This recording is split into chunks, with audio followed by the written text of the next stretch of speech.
I wanted to talk about my experiences as a female entrepreneur. I never really wanted to be an entrepreneur, actually. Which that was kind of weird. I always just wanted to be a French teacher, and I made a number of videos about wanting to be a teacher and the ins and outs of what happened with that scenario. But I do feel as though I had been discriminated against because I wanted to be an entrepreneur. I wanted to go into business. I wanted to. No, it was kind of I did it's tough because I didn't want to go into the big corporations and I didn't want to wear the black suits and get $1 million. That wasn't what I was anticipating when I wanted to go into business. I wanted to have a small coffee shop. I wanted to build a home is the kind of what my thought process was. I loved going to coffee shops with my friends and with my family. Growing up, it was a place that it was like a salon, and we could talk about the books we were reading and the things that were important to us, and it was just a nice bonding place. And I thought it was great. We would craft there. We would do all sorts of things at the coffee shop, and so I kind of wanted to create that space for the community.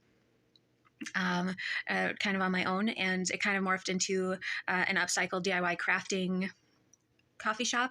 I had also had an idea of the junk drawer of using the materials to create other things, and it would be cool to do both. So it kind of melded into a twofer over time, but.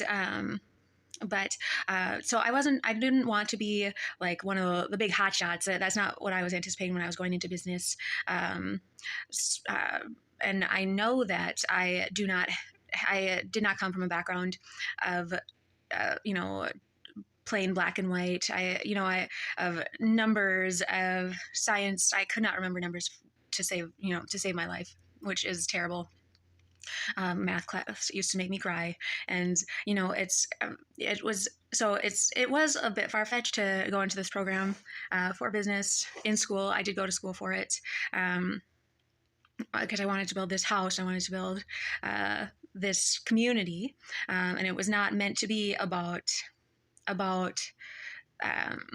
the system of business. It wasn't meant to be a systemic, research project or a systemic look at the chain of production and things like that. Of course, those are very important. That wasn't my focus. I didn't want to study business. I wanted to build a home. I wanted to build a community through business. I can see why individuals were saying you don't have a mind for business, because I didn't have a mind for business. I don't have a mind for business. I have a mind for education. I have a mind for intercultural communication, for intracultural communication,